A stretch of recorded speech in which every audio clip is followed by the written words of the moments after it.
जेको जी बाबा, हाँ, जेको ग्रुप में ऐड नाही वो मुझे मैसेज करे या कंहिं बि टीचर ॾे मैसेज करे क्लास ॿुधाए त हुनखे ग्रुप में ऐड करे छॾियऊं। त हुन में जेका डेटा हूंदी तव्हांखे ग्रुप में मिलंदी, मटीरियल हूंदो, पीडीएफ हूंदी, कंहिं टीचर जी कोई क्वेश्चन हूंदा, कुझु बि हूंदा, तव्हांखे मिलंदो रहंदो, अपडेट मिलंदी, छुट्टी आहे छा आहे छा न आहे। ठीकु आहे। बाक़ी आहे कोई उर्दू स्पीकिंग ऑनलाइन ते?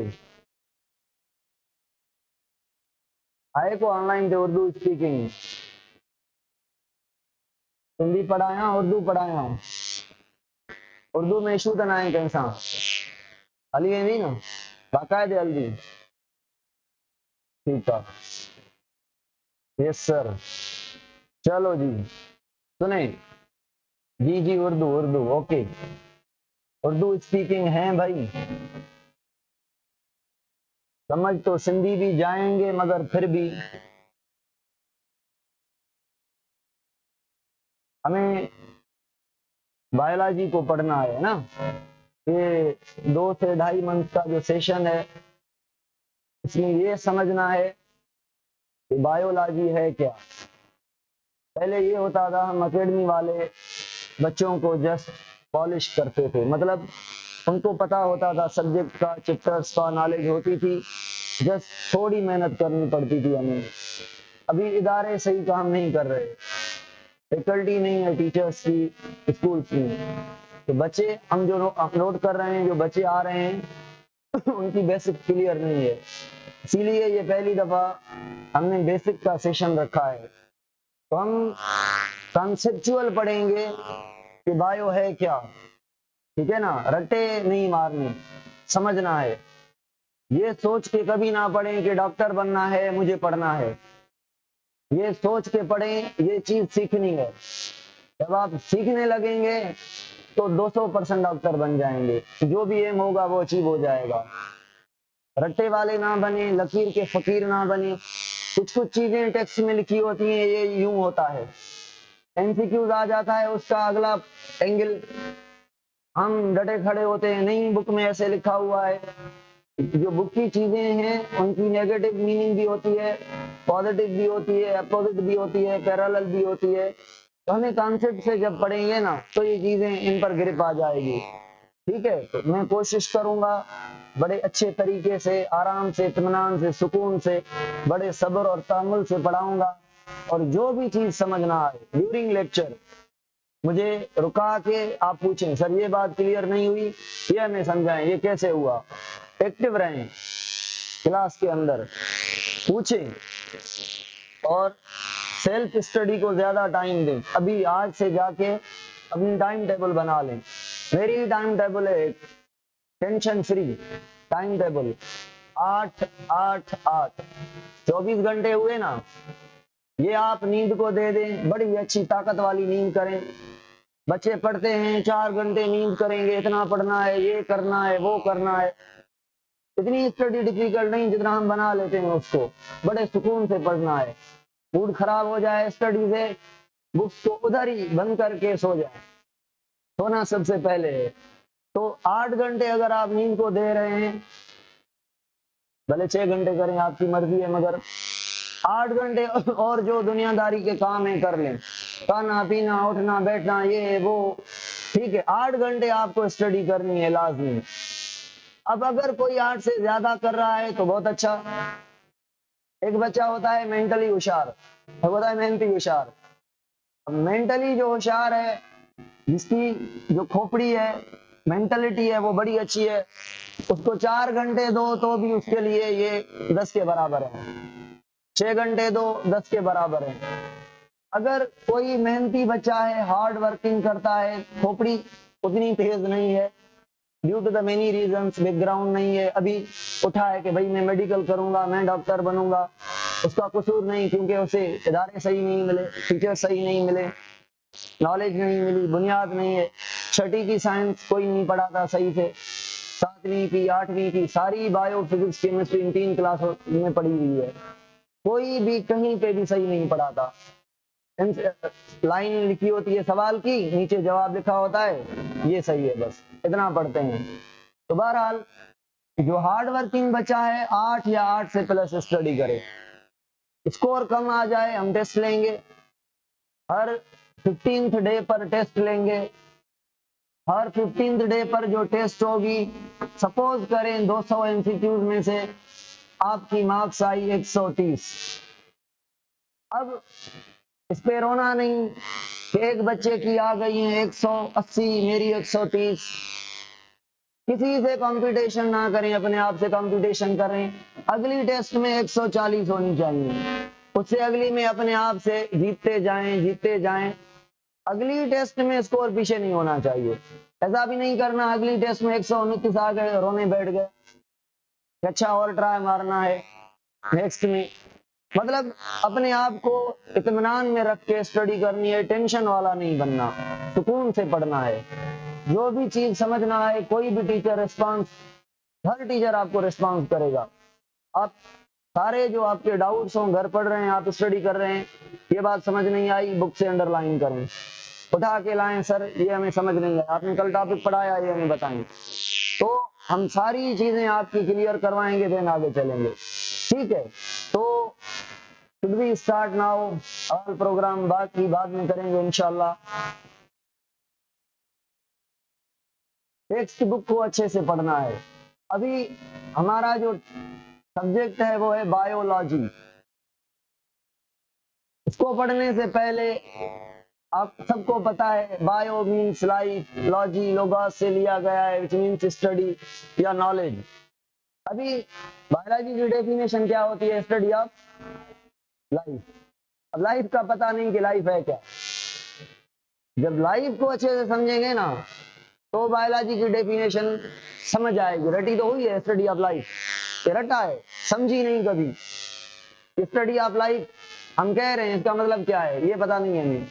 ये पता है study of life is called biology. तो हम पहले समझेंगे बायो जो लफ्ज है बायो से लिया गया है, जिसकी मीनिंग है लाइफ। इसको समझेंगे कि लाइफ क्या है।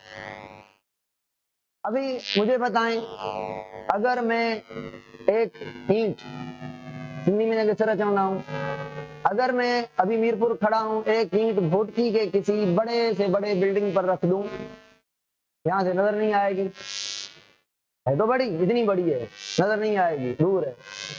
और अगर लाखों करोड़ों ईंटों को मिला के बड़ा कोई एफिल टावर जितना टावर बना लूं तो पंजाब से भी नजर आ जाएगा, है ना। मसला क्या है? ईंटें जब बहुत मिल गई तो बड़ी चीज बनी, वो नजर आ गई। अभी सुने, आपने सुना है कि ऑर्गेनिज्म क्या है? ऑर्गेनिज्म क्या है? ऑर्गेनिज्म का मतलब क्या है? सेल का सबको पता है। ईंट की इसीलिए बात की मैंने, हमारी बॉडी, इंसान की बॉडी, एक एडल्ट आदमी की बॉडी 60 ट्रिलियन सेल्स की बनी है। मुझमें 60 ट्रिलियन सेल्स हैं, थोड़ा इधर उधर अप्रोक्सीमेटली। अब 60 ट्रिलियन सेल आपस में मिल के मैं इतना बना हुआ हूं, इसीलिए मैं आपको नजर आ रहा हूं। अगर मैं अपना एक सेल निकाल के इधर रखूं तो वो नजर नहीं आएगा। वही बात हो गई कि उसकी साइज छोटी है और हमारी आंख में इतना पावर नहीं कि उस छोटी चीज को देख सके। समझ आ रही है? तो ऑर्गेनिज्म है दो तरह के, एक जो आपको नजर आ रहे हैं और एक जो नजर, मुझे बताएं, मल्टी सेल्यूलर मतलब जिनकी बॉडी में ज्यादा सेल्स हों, और यूनिसेल्यूलर जिनकी बॉडी में वो बने ही एक सेल के, एक सेल को ही ऑर्गेनिज्म कह रहे हैं। किसको कहेंगे माइक्रो ऑर्गेनिज्म, किसको कहेंगे मैक्रो ऑर्गेनिज्म? बड़ा किसको कहेंगे, मल्टी को, यूनी को?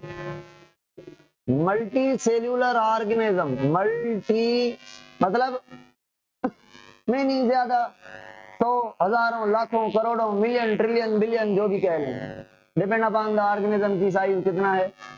मल्टी सेल्यूलर ऑर्गेनिज्म को क्या मैं मैक्रो ऑर्गेनिज्म कहूं? मैक्रो मतलब बड़ा। क्या इसको हम आंख से देख सकते हैं कि नहीं?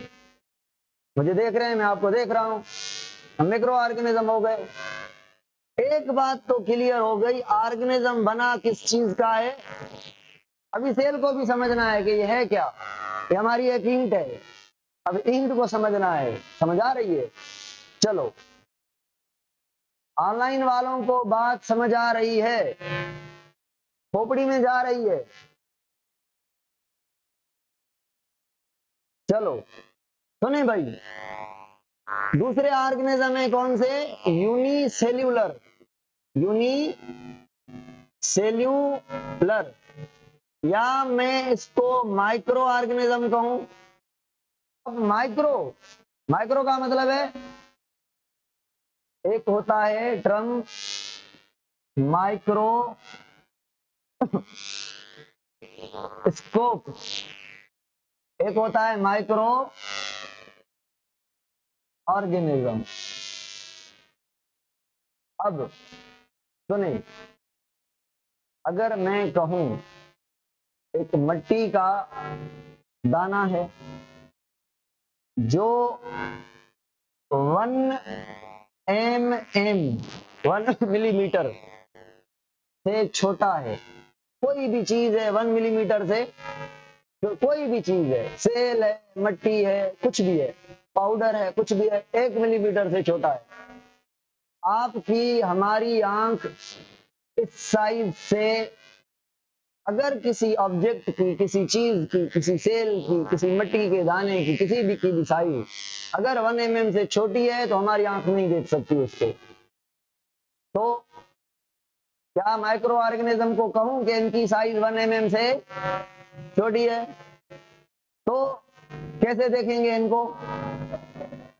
तो माइक्रोस्कोप एक इंस्ट्रूमेंट है जो चीजों को बड़ा करेगा, मतलब मैग्नीफाई करेगा, जूम करेगा हजारों दफा, लाखों दफा, ठीक है ना। पढ़ेंगे लाइट माइक्रोस्कोप और इलेक्ट्रॉन माइक्रोस्कोप, एक्सरे वाली माइक्रोस्कोप जिसमें हड्डियां टूटती हैं तो एक्सरे करवाते हैं।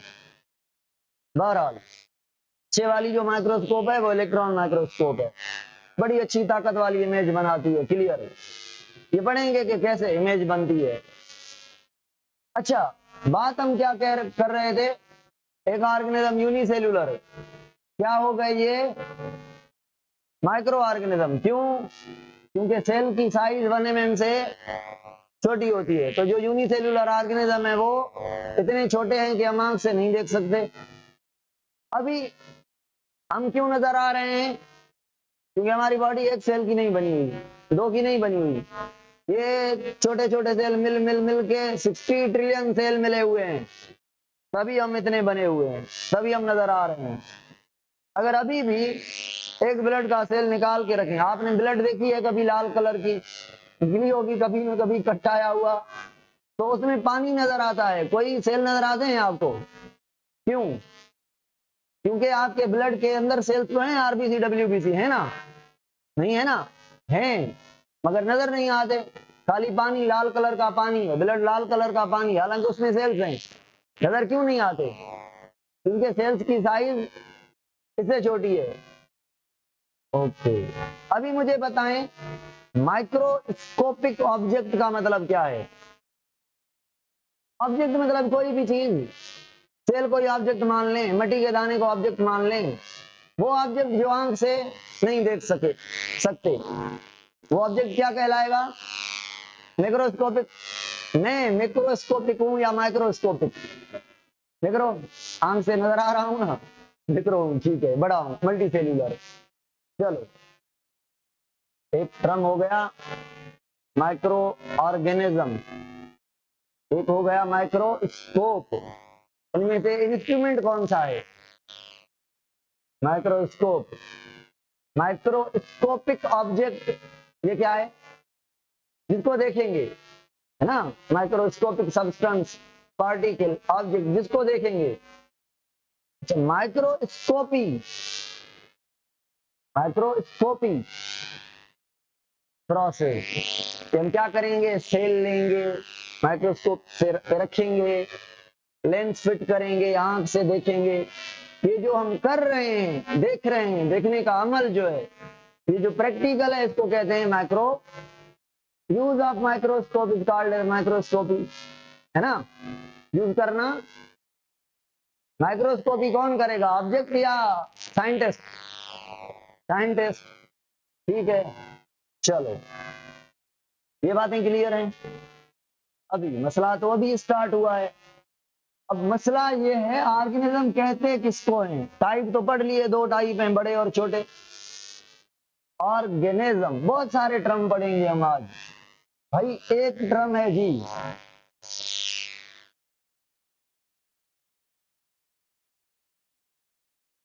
लिक्विड की फॉर्म में क्यों होते हैं? लिक्विड हमें नजर आ रहा है। आपकी हमारी जो ब्लड है ना, उसमें 55% फ्लूइड है। क्या है?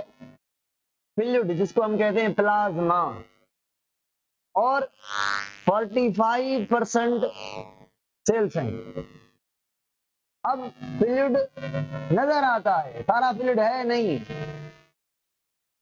सारा फ्लूइड है नहीं, फ्लूइड 55% है। सेल्स हैं मगर नजर नहीं आ रहे। ऐसा नहीं कि सेल है ही नहीं, हमारी आंख में उतना पावर नहीं कि ब्लड के सेल्स को आप उठा लें, ब्लड का एक ड्रॉप माइक्रोस्कोप पे रखें, फिर आपको पता चलेगा तो ये तो आंख का धोखा था, ब्लड तो फ्लूइड नहीं है। ब्लड में तो दाने दाने भी पड़े हैं, इट मीन सॉलिड बॉडीज पड़ी हैं, इट मीन सेल्स पड़े हैं।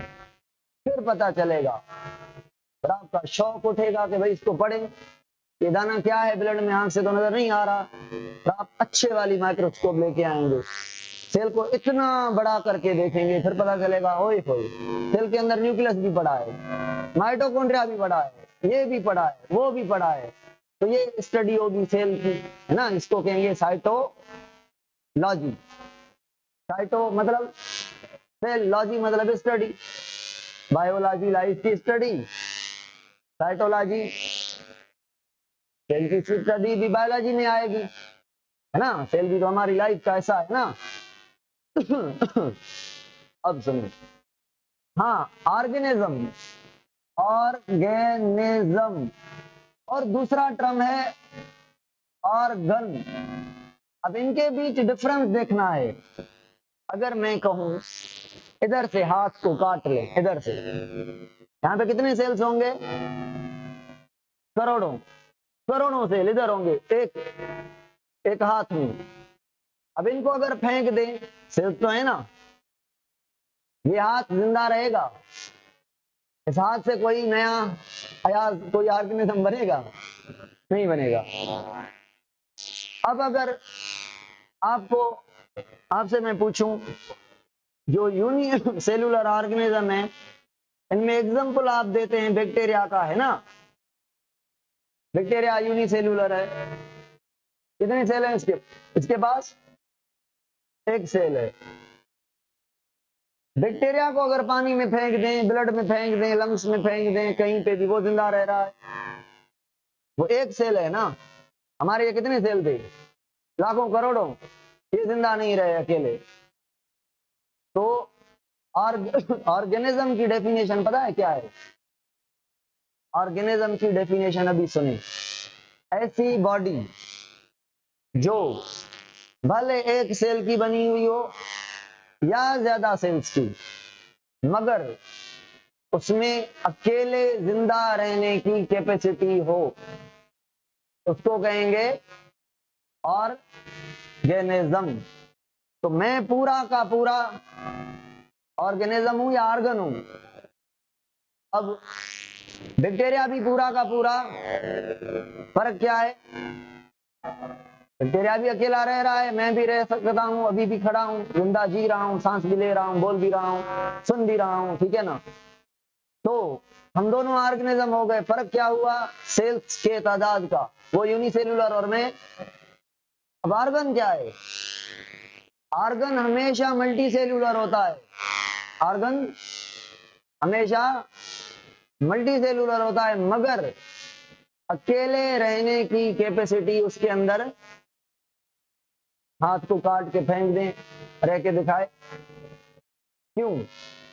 क्योंकि ये बॉडी का एक एक पार्ट है, ऑर्गन कुछ भी नहीं, बस पार्ट का नाम है, पार्ट है बॉडी का, हमने बायोलॉजी में लगा दिया है, इसको ऑर्गन बोलना है। भाई सीधा बोलो हिस्सा है ना, हिस्सा है बॉडी का, और बायोलॉजिकल टर्म है ऑर्गन, तो हम भी बोलेंगे ऑर्गन। अब क्या मैं ऑर्गन की ये डेफिनेशन करूं? ऑर्गन की डेफिनेशन सुनो, ये तो हो गई, इट में भी एक सेल का या मेनी सेल का बट अलोन सरवाइव करने की कैपेसिटी हो, वो ऑर्गेनिज्म। एक वाला तो यूनी, मेनी सेल वाला तो मल्टी, एग्जांपल यूनी में मल्टी में आ रहे हैं आप तो। अब ऑर्गन, अगर मैं हार्ट का नाम लूं, ब्रेन का नाम लूं, किडनी का नाम लूं, लंग्स का, लिवर का नाम लूं, मुझे बताएं हार्ट मल्टी सेल्यूलर है या यूनिसेल्यूलर? क्यों, कैसे समझा आपने? इतनी होती है, इतनी बंद मुट्ठी जितनी नजर आ रही है, लाखों करोड़ों सेल की बनी हुई है, ये मल्टी सेल्यूलर है। ऑर्गेनिज्म क्यों नहीं? फिर निकाल के फेंक दें, जिंदा नहीं रहेगी, है ना? तो ऑर्गन की डेफिनेशन क्या करेंगे? ऐसी मल्टी सेल्यूलर बॉडी या बॉडी का पार्ट, ऐसा कहना और सही है, बॉडी का पार्ट जो मेनी सेल्स का बना हो, वो काम करे फॉर द बॉडी। ऐसा कहूं, part of body which work for the body. Body का पार्ट जो बॉडी के लिए काम करे उसको कहेंगे ऑर्गेनिज्म या ऑर्गन। ऑर्गन, ऑर्गेनिज्म और ऑर्गन में फर्क है। चलो, अब क्या ऐसा है, क्या ऐसा है कि यूनिसेल्यूलर ऑर्गेनिज्म में ऑर्गन होते हैं? नहीं। क्यों? वो एक सेल का बना हुआ है, यहाँ पे ऑर्गन मल्टी सेल्यूलर है। ऑर्गन किसका फीचर है, यूनिसेल्यूलर का या मल्टी सेल्यूलर का? सिंपल एनिमल ऑर्गेनिज्म का या कॉम्प्लेक्स ऑर्गेनिज्म का? कॉम्प्लेक्स मतलब बड़े, हम बैक्टीरिया सिंपल, सिंपल एक सेल का। हक ही नहीं है बैक्टीरिया को ऑर्गेनिज्म कहलाने का, एक सेल है, मगर फिर भी अकेला रह रहा है तो बायोलॉजिकली कह देते हैं। अभी क्या ये मैं बात कर रहा हूं जो ये सही है? ऑर्गन मल्टी सेल्यूलर ऑर्गेनिज्म में होते हैं, और मल्टी सेल्यूलर ऑर्गेनिज्म की बॉडी का कोई ना कोई 1, 2, 5 या 10 या 100 काम करते हैं। ऑर्गन बॉडी के पार्ट होते हैं जो बॉडी के लिए काम करते हैं, एक काम या 2 काम। जैसे लिवर कितने काम करता है पता है? 300 से ज्यादा काम करता है लिवर। सारे हमारे बॉडी के डिफिकल्ट काम हमने लिवर को दे दिए हैं। लिवर लाल क्यों है इतना? सबसे ज्यादा लाल है, पता है क्यों? ब्लड ज्यादा जाती है, ज्यादा निकलती है, ज्यादा काम करता है ना? जो ऑर्गन स्लो काम करे और जो तेज काम करे, फूड किसको ज्यादा चाहिए? तेज काम करने वाले को, है ना? हम भागते हैं बाय यूजिंग मसल्स, है ना? अब मसल्स, भागना, उठना, बैठना, बोलना, ये मसल का काम है। पढ़ाऊंगा कि मसल क्या है। गोश्त है जो हमारा, फ्लेश जो है हमारा, इसके अंदर बड़ी एनर्जी की नीड होती है क्योंकि उठाना, पैर को इधर करना, उधर करना, मूवमेंट करवाना, ये एनर्जी से होगा। गाड़ी इंजन के बगैर ऐसे थोड़ी चलेगी, है ना? सुने भाई, अभी ऑर्गन और ऑर्गेनिज्म की बात क्लियर हो गई है। अभी एक और बात करते हैं, सुने। Cell, tissue, organ,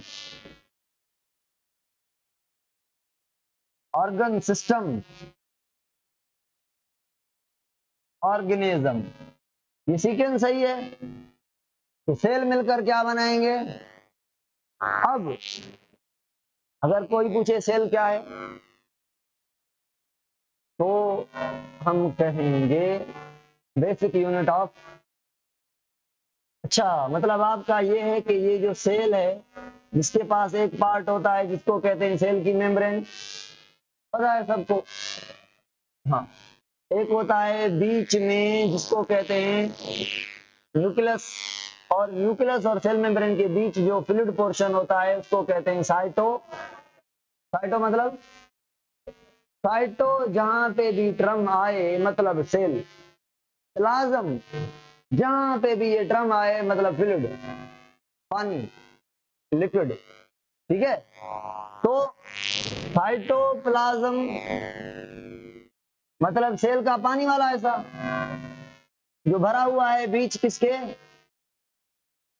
nucleus and, तो इधर से लेकर इधर तक ये वाला ऐसा क्या कहलाएगा, साइटोप्लाज्म। अभी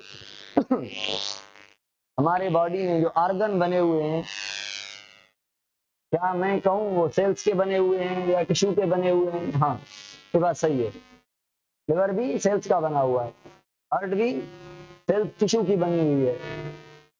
अब सेल किस चीज का बना हुआ है? हम कहते हैं लिवर ने ब्लड बनाई, हम कहते हैं ब्रेन ने ये काम किया, हम कहते हैं किडनी ने ब्लड को फिल्टर किया। किडनी का काम क्या होता है थोड़ा बताएं तो?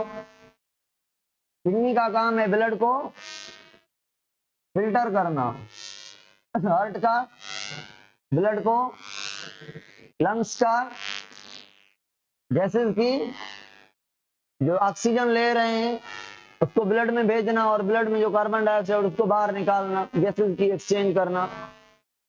कौन सी लेते हैं गैस हम अंदर और बाहर, यही काम। ये तो हम नाक से ले रहे हैं ना, कभी कभी मुंह से भी सांस ले लेते हैं, मगर ये कहाँ जाती है सांस, लंग्स। लंग्स ये जो सांस लेते हैं ये देगा किसको, ब्लड को, मतलब ऑक्सीजन देगा ब्लड को, और ब्लड से कार्बन डाइऑक्साइड लेके लंग्स से बाहर निकाल देगा। इसे कहते हैं गैसेस की। ये करना किसका काम है? अब बात एक बताऊं, स्किन का काम है प्रोटेक्ट करना, है ना, कोई पैथोजन जर्म्स वगैरह ये बना है, स्वीट भी करना स्किन का काम है। आंख का काम है देखना, कान का काम है सुनना। हकीकत ये है कि ये इन ऑर्गन के काम नहीं है, ये इनके काम नहीं है। क्यों? ये काम इनके सेल्स के हैं। सर जो काम होता है ना वो कहां पे होता है, लिवर, स्किन। स्किन पे आ जाएंगे। क्या मैं कहूं स्किन का, ये तो सारा ऑर्गन नजर आ रहा है ना, लार्जेस्ट ऑर्गन 2 मीटर का, अप्रोक्सीमेटली 1.25 मीटर की स्किन है हमारे ऊपर, सबसे बड़ा ऑर्गन है स्किन। ऑर्गन का मैंने हैवी ऑर्गन बना किस चीज का है? तो अगर एक सेल ले लें, एक सेल दूसरा तीसरा, ये मिलके स्किन बन रही है ना, तो स्किन क्या है, ऑर्गन तो है, सेल्स का बना हुआ है। तो सेल काम करेंगे, हम कहेंगे क्या, कोई किसने काम किया, स्किन ने किया। स्किन ने बॉडी को प्रोटेक्ट किया। क्या इसका मतलब ये है, स्किन के सेल्स ने बॉडी को प्रोटेक्ट किया। असल हकीकत ये है, काम कौन करता है, सेल। फिर ऑर्गन के नाम क्यों करते हैं कि ये भाई स्किन है, ऐसा क्यों नहीं कहते स्किन के सेल हैं? क्यों?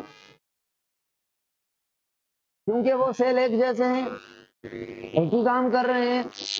तो उन सेल को मिला के हम कोई ना कोई टर्म दे देते हैं, टिश्यू कहते हैं, टिश्यू को मिला के हम ऑर्गन कहते हैं। एक्चुअली जो ऑर्गन काम करता है उस ऑर्गन के सेल्स करते हैं। ये बात रखनी है दिमाग में, इस पे बड़े कॉन्सेप्ट आएंगे, समझेंगे इस पर। अच्छा सुनिए, सेल के कितने पार्ट थे, 3 मेन पार्ट है। सेल वाल भी है मगर हमारे अंदर है प्लांट के सेल में सेल वाल होता है ना, प्लांट के अंदर सेल वाल होता है। सेल वाल का काम क्या है किसी को पता है ना, सपोर्ट करना, सपोर्ट करना। हमारे अंदर क्यों नहीं है, सपोर्ट की जरूरत नहीं है, है, मगर बोन जो हमारी बॉडी को सपोर्ट दे रहे हैं। बोन सपोर्ट दे रहे हैं, इसलिए हमने सेल वॉल नहीं रखा। मैं ऐसे खड़ा हूं किसकी वजह से? मसल की वजह से या बोन की वजह से? ये जो मूवमेंट है बोन की वजह से, शक्ल है बोन की वजह से। सपोज करें बोन कोई नहीं होता, खाली मांस होता तो हम कैसे होते? गोल गोल मांस की तरह, बाल की तरह, आलू की तरह, पता नहीं कैसे होते, खाली मांस होता ना। हाथ ऐसे क्यों है? हड्डियां ऐसी हैं, उन पे मांस चढ़ा हुआ है। हड्डियां हमें शेप देती हैं, है ना? समझ आ रही है? अब हड्डियां भी सेल्स की बनी हुई हैं। चलो आते हैं वापस। सेल ने मिलके टिश्यू बनाए। पहले सेल को अच्छे से समझना है, देन टिश्यू पर आएंगे।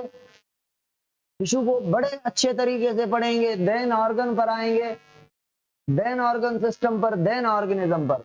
ये सीक्वेंस यूनिसेल्युलर ऑर्गेनिज्म की है या मल्टी सेल्युलर की? मल्टी की। ये फीचर यूनिसेल्युलर ऑर्गेनिज्म में है। टिश्यू, ऑर्गन, ऑर्गन सिस्टम, ये दो हैं यूनिसेल्युलर में। यूनिसेल्युलर सेल भी है और ऑर्गेनिज्म भी कहलाता है। समझ आ रही है?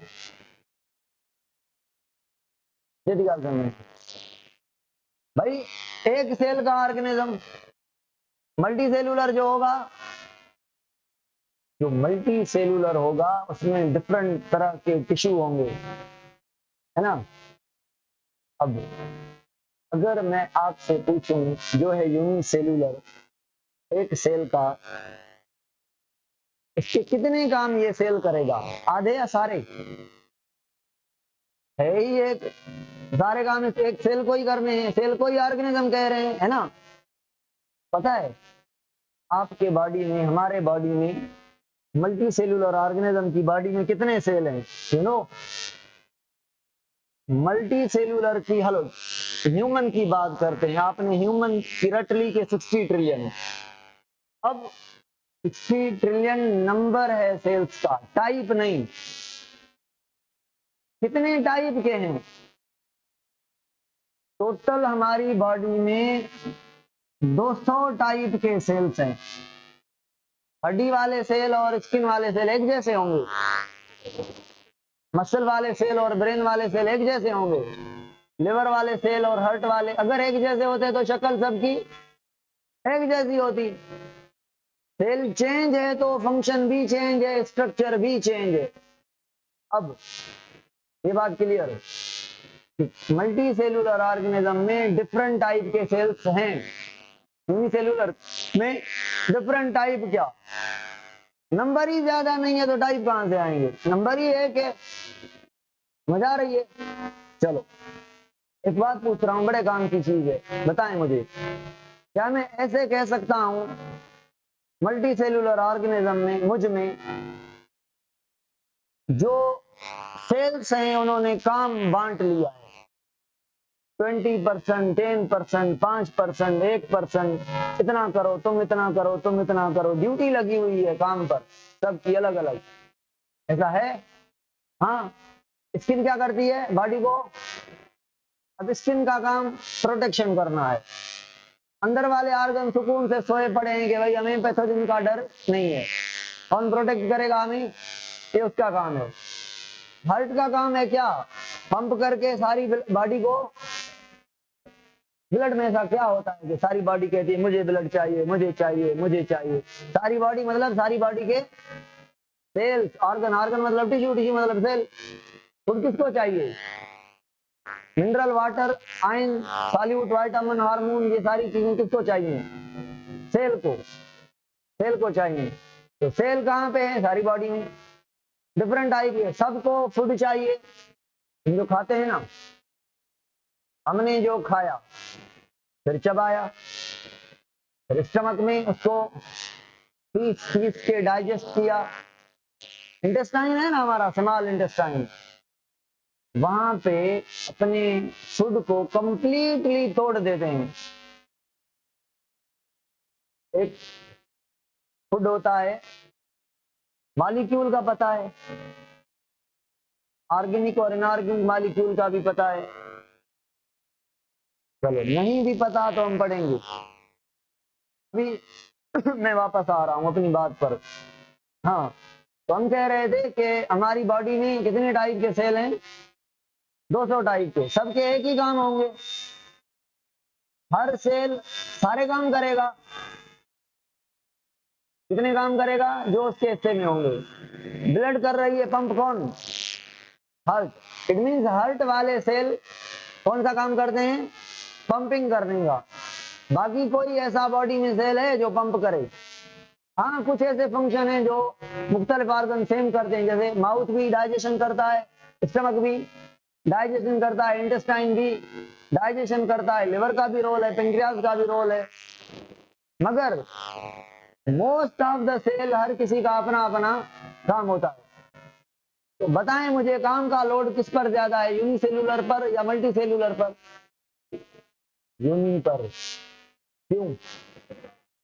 एक सेल ने खाना पीना, तोड़ना, प्रोटेक्ट करना, बचाना, लड़ना, घूमना फिरना उस सेल ने करना है। समझ आ रही है? हमारे अंदर घूमने का काम किसको दे दिया गया? मसल का। मसल को कहा गया कि भाई आपने क्या करना है? बोन को खींचना है, इधर फिर इधर खींचना है, इधर खींचना है, उधर खींचना है। मैं इधर से इधर हाथ लेके आ रहा हूं ना, क्यों आ रहा है पता है? ये जो आपका गोश्त है, मसल जिसको आप कहते हैं बाइसेप, नीचे वाला ट्राइसेप, ट्राइसेप 3 बंडल मसल के, बाइसेप 2 बंडल मसल के। मसल क्या है? एक धागे जैसा सेल है। 1 सेल, 2 सेल, 3 सेल, 4 सेल, धागे बने हुए, मगर धागे नजर नहीं आते क्योंकि धागे सेल के बने और सेल आंख से दिखता नहीं है। इसीलिए हम जब गोश्त को देखते हैं तो एक ही मांस नजर आता है, लाल लाल। मगर अगर इसको माइक्रोस्कोप पे देखेंगे तो लग पता जाएगा कि ये तो cell cell cell cell cell cell जुड़े हुए हैं। समझ आ रही है? तो इन मसल का काम क्या है पता है? कि आपके मसल धागे जैसे सेल होते हैं। कैसे? कहां पे अटैच होते हैं? बोन पर। मसल कहां पे अटैच है? गोश्त बोन पे जकड़ा हुआ है ना, चिपका हुआ है ना, या बोन और गोश्त के बीच स्पेस है, अटैच है बोन पर। कौन? मसल या गोश्त? या की बात है? एक ही बात है। तो मसल कहां पे अटैच है? बोन पर। अब ये इधर मसल अटैच है। मसल ऐसे सेल हैं, शक्ल कैसी है? धागे की तरह, लंबे हैं। अटैच कहां पे हैं? एक इसकी चोटी एक बोन पर तो दूसरी चोटी दूसरे बोन पर। अगर मैं कहूं इस मसल के अंदर, मतलब धागे के अंदर कॉन्ट्रैक्ट करने की कैपेसिटी है, कौन सी? कॉन्ट्रैक्ट करने की कैपेसिटी है। अगर ये ऐसे खींचेगा तो कौन खींच के आएगा? बोन पे इफेक्ट होगा ना। अगर मसल अपने आप को खींच ले तो बोन मूव करके आएगा। क्यों? क्योंकि मसल उस पर अटैच है। अगर इधर वाली मसल कॉन्ट्रैक्ट करे अपने आप को तो बोन उधर जाएगा। क्या एट ए टाइम पीछे और आगे वाली मसल कॉन्ट्रैक्ट करेंगी? क्यों? क्योंकि एक तरफ मूवमेंट करनी है तो एक तरफ वाली कॉन्ट्रैक्ट करेगी, अगली साइड वाली रिलैक्स हो जाएगी। मसल है ना? बात समझ आ रही है? तो मूवमेंट करवाना किसका काम है? मसल सेल्स हैं, मगर सारे मसल को मिला के क्या कहते हैं? टिश्यू। क्यों? टिश्यू की डेफिनेशन क्या है? टिश्यू विश्यू कुछ भी नहीं है, ड्रामा है कि जब 3, 4, 5, 10, 20, 100, 200, 300, 50, 100, 1000, लाख, करोड़ सेल, जितने भी सेल हों ग्रुप हो सेल का, सब एक जैसे हैं। सब अगर एक जैसे हों, सब जब एक जैसे हों, ये स्किन का सारे स्किन के सेल एक जैसे होंगे, लिवर के सारे सेल। अगर सेल एक जैसे हों और काम भी एक ही करें, एक जैसे सेल काम भी एक जैसा। मसल के सेल एक जैसे नहीं है, सारे धागे की तरह। सारे कहां पे अटैच हैं? बोन पर। सारे क्या करते हैं? कॉन्ट्रैक्ट। और सारे क्या करवाते हैं? मूवमेंट।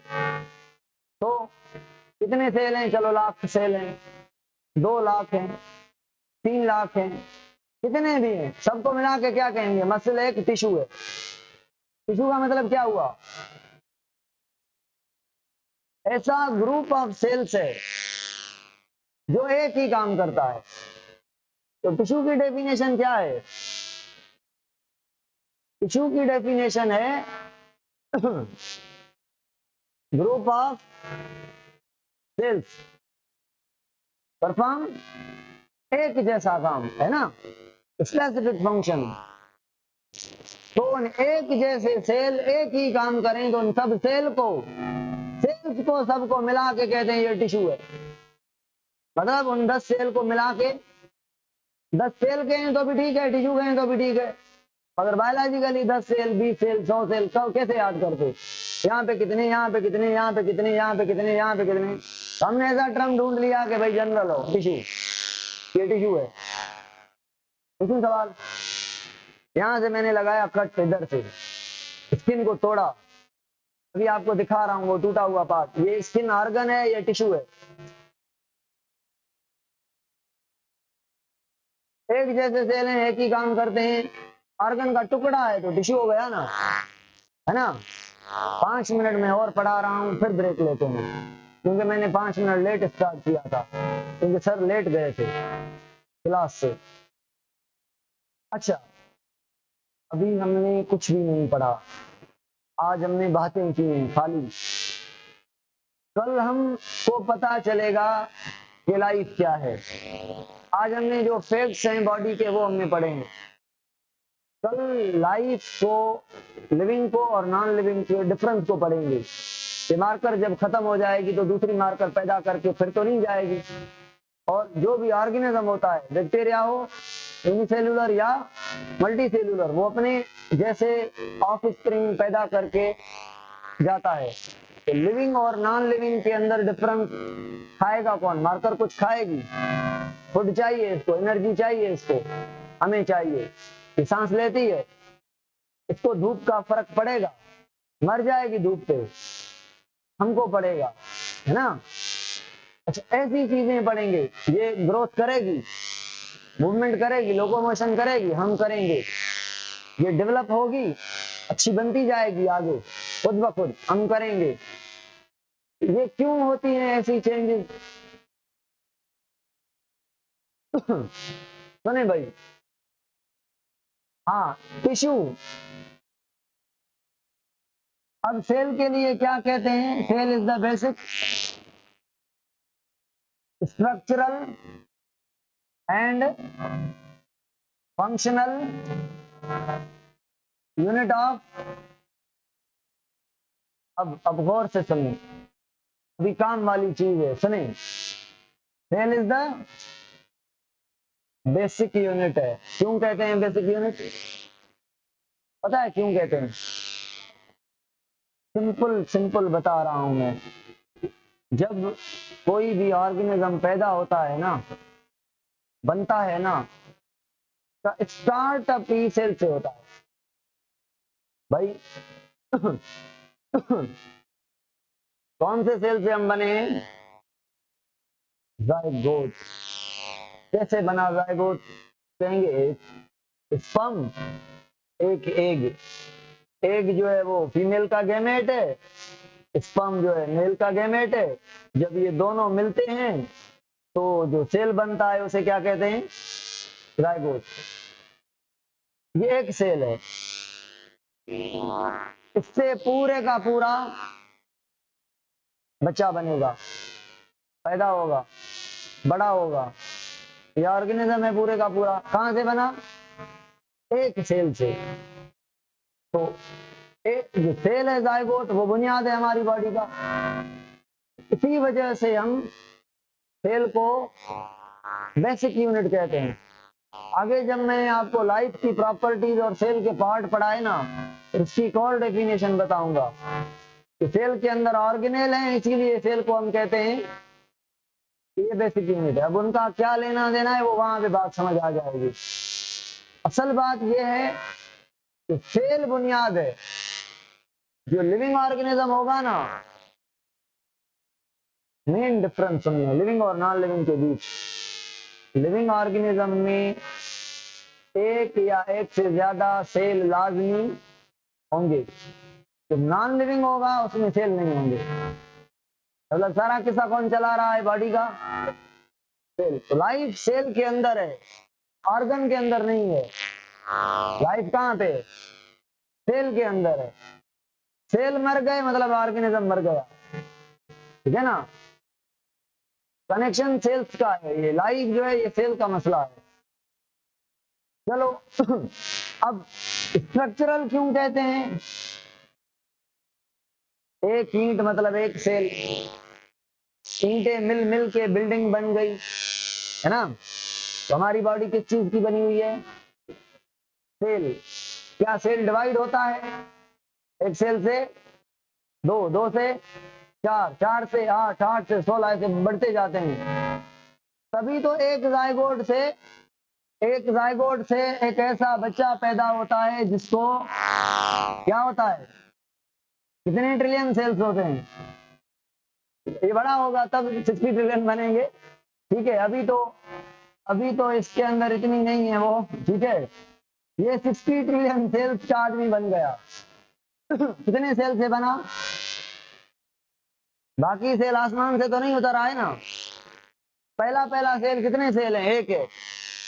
ये एक सेल से दो बने, दो से चार, चार से, अच्छा ऐसा होगा क्या? मैं ऐसा कहूं, बैक्टीरिया का सेल जब डिवाइड करता है तो दो बैक्टीरिया बनते हैं।